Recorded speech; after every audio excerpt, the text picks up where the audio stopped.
One of the strongest cases that can be made against us, those who are aspiring to start very successful businesses, would be if we were to fail, that there's quite a lot of examples and samples around us every day, and we have such rich culture of successful business men and business women in our country. And having said that, welcome to it. This is the Flatfoot session with myself, JT Tebehadi, and my soundboard, Max Mabuti.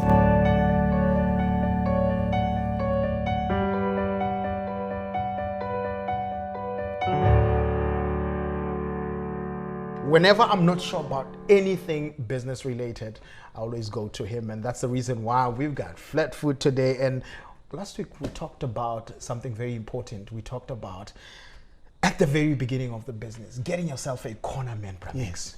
And I'm 100% sure that we didn't cover 20% of what there is to actually discuss on that particular topic. Exactly. We didn't cover 20% or not even 10%. Not even 10%. You know, because there's quite a lot that actually flew out of there. I mean, at some point I had to interject because I was feeling that, there's so much that actually comes out of this thing, and the importance of actually having a corner man. Yes. And for those that do not know what the corner man is, for this particular session, we are going to take it a step further and bring you the very latest and a brand new feature called the Inspiration Inflection. And who's our Inspiration Inflection today? Our inspiration flash today is Mzi Mnguni, the legendary Mzi Mnguni, who was, may his soul rest in peace, who was the owner of AO2 Boxing Club in Umdansane. All right. Today he is our inspiration. We are going to look at what he did and try to implement it and make an example about it in business. He was a corner man. For those that may wonder what this has to do with business, well, some of you know that Bramex is a hopeless fanatic of business. In fact, he authored a book from that experience called The Flatfoot Story. And from that came an inspiration for him to start a very successful business. And that's one of the reasons why we started the Flatfoot session, because Bramex is so kind and so generous, wanting to invest, throw back that investment to some of you out there that are aspiring to start those particular businesses, and without doing a lot of jibber jabber. Let's find the connection between what we are talking about, business, and Mzi. You know what, JT, thank you very much. Before I can go into detail, I just want to put a disclaimer is that I had an opportunity to work with Mzi when I was a boxing promoter. I was elected at some point to be the Secretary General of Boxing Promoters Association. Yeah. And in that committee, he was the chairman of that committee. So I got to know him better, and I got to ask questions that I always wanted to ask. When I was outside not seeing him, because Mzi was just another person and people couldn't understand him. And I would ask him some questions. And one of the questions that I asked to Mzi was that in East London, in fact, in South Africa, let me call it that way, Mzi was somebody that people are complaining, saying, Mzi, you give your boxers easy fights and we as balekisa we boxers are strong, and because balekiseni kwakho, you don't give them strong fights or tough fights, and I asked him that question. I said, Mzi, tell me, what was your reason behind of you not wanting to give your guys strong fights? His answer was very simple. He said to me, Max, when you have your interest of your boxer at heart, once your boxer have easy wins, you will build your confidence, and it will be easy for him if he actually loses at some point, because he's been winning, so he's got confidence. And once you bring him too much confidence and give him confidence, the boxer will be stronger and the boxer will be ready to fight. Oh, I said, Mzi, okay. And Mzi said to me, you know what, Max?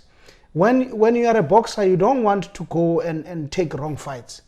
And then you will never box again. So you don't want to bite more than you can, You can chew. Yeah. And therefore getting yourself all demoralized. Exactly. So I asked him, Bramzi, okay, so how to link this with business? It's because, in business, like we spoke in our last session, we spoke that in business you can't just grow overnight. You spoke about buying an Amarok. We did that mistake. I bought 3 Amaroks at once. Oh yeah, man! I'm glad he said it. I didn't say it. I was just stating the example. So that's how deep this whole thing was. I mean, you would think that it happens with people very, very far, and then it happens with the people that are around us. Yeah? And what happened then is that the overheads went up as a result, and we couldn't actually even afford to pay salaries because we have to pay vehicles, we have to pay that and all that. So, which means we took projects that we were not ready for, and by doing that, we actually failed. In some other project, we had to resign because we were not ready for that particular project. So all what Mzi was telling me, as I took that lesson back to me, and I said, you know what? That was a mistake that I did for taking a bigger project and not biting and biting the biteable size, exactly, chewable size, and bite and not big bite and have a big bite, So that was a lesson. And another lesson that I found from Mzi, he actually never told me this, but what I've learned, I saw from him, is that he took one of his boxers, like for instance, Welcome Nita. We call him Takum, Bramaweli. He took Bramaweli from amateur boxing, professional, and then he made him an international champion. Yes. But what is remarkable for what Mzi did, when Welcome was fighting at a world stage, he actually wanted to be a bucket man, not to be a cornerman. A bucket man in boxing are those people who are there in the corner who are assisting a cornerman. Yes. So he actually understood that this level he's not in this level. So he actually gave other people an opportunity. He actually allowed himself to be a service boy. Exactly.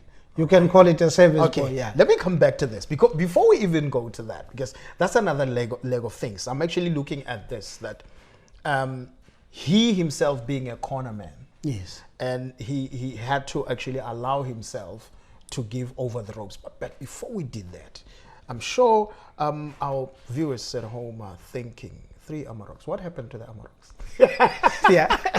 yeah, you're right. JT, I didn't prepare you for that. Yeah, you didn't prepare me for that. But let me tell you, when we bought those Amaroks, we in fact, let me put it this way. When we moved from Umtata as Flatfoot, we came to East London. And when we got to East London, we grew our team overnight, let me put it that way, because we were about 10 and we grew up to 20. We doubled our team, and when we doubled our team, there were costs involved in that doubling up, but those costs were never planned. It was a sudden growth that was overnight, and I can tell you now that sudden growth, it actually costed me, and actually almost costed me the company, because yes, right there, you see. Bromex, we had said that we're going to share this with the people so that they don't have to fail as expensive as you have failed. Yes. Now, growth, I would expect, would be a good thing. Yes. If you can double your team in a short space of time. It sounds like good news to me. Yes. But it seems what you're saying is it was not the case with you. Yes. What was the problem there? Was it the problem of counting the numbers? What had happened there? Is there something that we can learn from that? Because a lot of the times, like I say, we take it easy. When you say growth in business is good, the evidence of everything that lives is growth. Yes. But the growth sometimes can actually be bad depending on the speed at which you're growing. Yes. What lesson have you learned in that particular regard that you would like to share with our JT, you are speaking something that I like. Growth is certainly a good thing, like you are saying, but if that growth is not properly planned, it can actually cost you, because, this is what happened to us. That growth was never planned. Remember, I take it back to the issue of Mzi, what Mzi was telling me. He said, you need to have the easy wins. You must have a couple of wins under your belt. Oh, yeah. You see, so that you can go for the bigger ones. You know, don't go for the bigger ones, because the minute you go for the bigger ones, they can cost you, and actually you lose the fight. So what happened to us? We never planned the growth. The growth was upright. The growth was just, tomorrow we want to have so many people. We never planned the growth. We never actually know what growth is going to cost us. And were those people that you want, that number of people, did you already have like the post? I want so many people there, so many people there. Did they already have the specific responsibilities and duties that they wanted to take on? That's another thing. There were no proper responsibilities and duties. Hence I'm saying, JT, the growth was never planned. It was a response to a project. To say there's a project, we needed these people, because we have got this project. Remember, we got a project, we took a bigger project as a result, and we needed to make plans and actually get these people. So that was never planned. So as a resultant, when the people were here, we didn't even know that these people are going to cost money. Because when you employ some people, you must know how you're going to pay them. You see?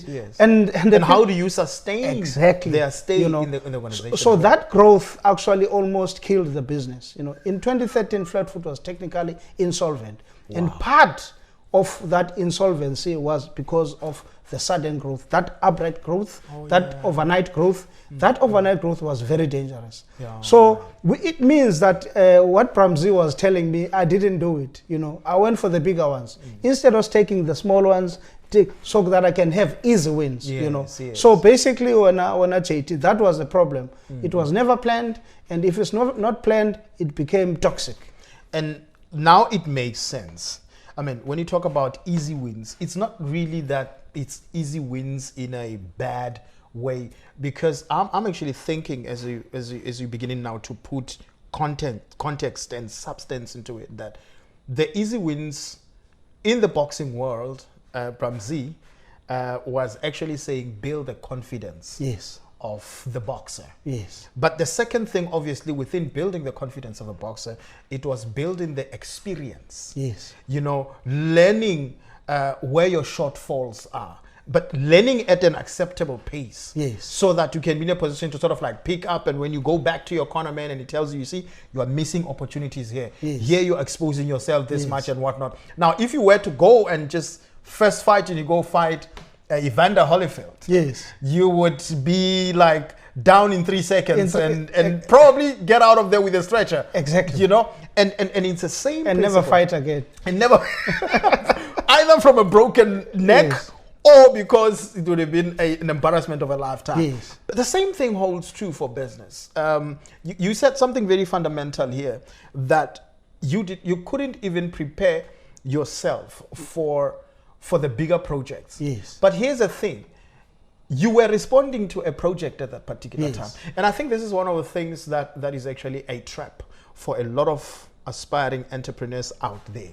That more than half the times, I will literally start working once I get business. And that is the worst time to start doing something. What I'm learning from that, and you can tell me if I'm right or wrong, what I'm learning from that is that perhaps I should start where I am and create small businesses. If I don't get business coming my way, I need to create small business, so that businesses myself, even if it means that I should go and volunteer my services. And by the way, since we are here, we're talking about our experiences, and we're sharing our experiences with the customers? No, not the customers. But you'll forgive us. The language is like that. They could be our customers. They could be, exactly. You know, but talking to our viewers there, we are sharing our experiences. Bramex is at a totally different level to where I am. I'm in my own level, and that is a fact. And one of the things that I have done as well was to take the big projects.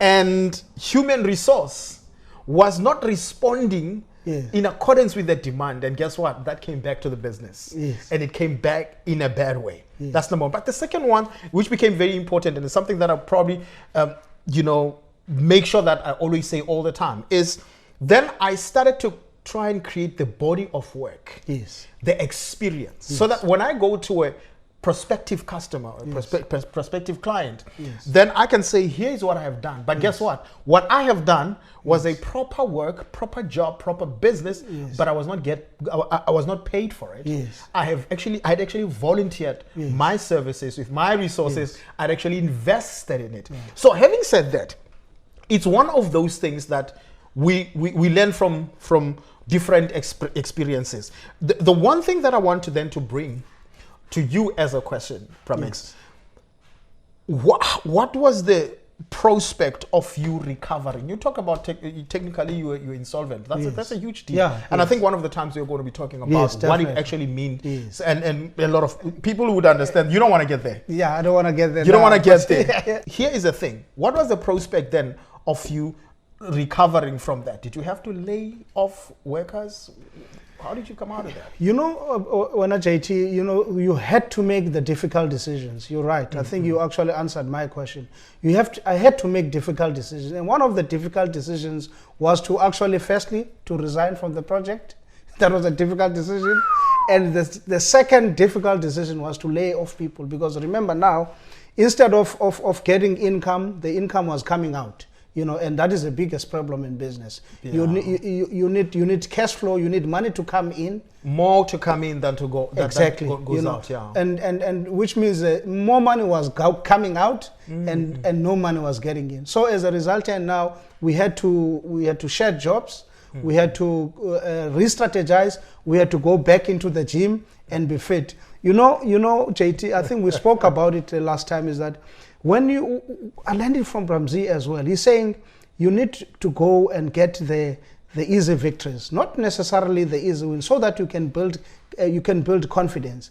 And for you to build that confidence, you need to go and train. Yes. You need to be in the gym as well and be fit for the next fight. You know, so you can do that gymming and training for the next fight by doing exactly what you just talked about. That you go and do a project. That is a small project. You're not going to even get paid for it. But what you are doing a training to be ready for bigger projects. Yeah. So what I've learned, in fact, in my business is that if you try to go for bigger jobs whenever you're not physically ready and mentally ready and financially ready, that is very problematic. It can actually make you lose your business, you know. So I think those are the things that, when JT, I think we need to tell our people out there to say, guys, getting jobs is nice and well, but you need to be very mindful and be very careful which jobs do you pick. You need to be pick and choosy. Because you don't want to pick a job. You don't want to pick Mayweather. You don't want to say, I want to fight Mayweather. Then Mayweather said, yes, I'm here. The word comes to mind, Bramex, Yes. and that word is greed. Yes. Because I have reason to believe that. I mean, a lot of the times, I know I've seen this with a lot of people. And I've actually spoken with a lot of my colleagues in business, and to say, but this one, it's more of an elephant, and we're not resource ready, and we're not even financially ready to take this on. And they say, no, we'll try to make it work. And they wouldn't be having even an experience in that particular regard. But the first thing that would be in mind would be, hey, there's money lapayana. Yes. How dangerous is it to put money in front of everything? It's very dangerous, JT. I actually spoke it here in my book, The Flatfoot Story, because I've got a lot of exposure on boxing, because I was a professional boxer. You know, what I've seen, some of our boxers, they want to fight and go and fight Mayweather because he's putting money There's in front. more money there. Yeah. If I fight promotions, Mayweather, I'm gonna get $2 million, whatever money, or 2 million rands, whatever money they will get, but they put money in front, you know, and not knowing that I'm still not ready for Mayweather, because Mayweather will come in and beat me, and then I will never fight again. That's exactly what happened to some of the boxers that I know in the Eastern Cape. They go and fight the wrong fights, and they got hurt and they never fight again. You know, it's exactly the same in business. You know, the problem is that you go for bigger projects, and then when you got in there, this is too big for you, and then you actually fail, expensive, and you never have a business again. So we need to be very careful when you are choosing. Don't put money. In fact, you mentioned greed. Do not be greedy as a businessman, Yeah. because greed can actually kill you. Yeah. You need to be very careful on what you want. You need to take the easy victories, and then when you are strong enough now, you can say, bring it on. Oh, yeah. You see, you can fight the big ones. You know, right. it's like what Mzi did when his boxers were ready for the big ones. He said, "No, come, bring the IBF title. We are ready now." Oh, yeah. You see, and he went to fight, and Welcome Nita became the world champion. World champ, yeah. You see, because his road was planned, it was never overnight. It was planned, and dangerous boxers were not, they were put aside. Why? But other people think that Likwala, no, this guy is scared. No, there was a plan, and that plan was not to fight this guy now. This plan was to fight this guy later. You know, and exactly that's what he did. You know, and one thing, JT, that I've learned from Mzi, I think I just want to mention it, is that when he went overseas, he was a leader when he left. But when he went there, he actually let another guy to lead him. You know, to say, no, this guy knows better than me. Let me sit behind him and watch him do. He was able to spot better potential for victory. Exactly. And he went for it. Exactly. Put his pride on the side. Yes. And went for the bottom line. Exactly. The most important thing. Now, if that is not a nugget and a half to write home about, I don't know what is. I don't want us to bombard them. No. In the next episode, I want us to talk about the dangers of getting into a place where you actually might just not be able to recover. Yes. Right. Ladies and gentlemen, that is the Flatfoot session with me and Max Mabudi. Max Mabudi. I just want to remind you that this book is all alive and well available. You can order it on the Amazon. Yes. You can also order directly for the hard copies. Numbers are already on the screen right now. Might just be the one thing that was left before you actually go out and make the world go round, baby. And as we say it, stepping into the future. That's where it's at. God bless. Thank you.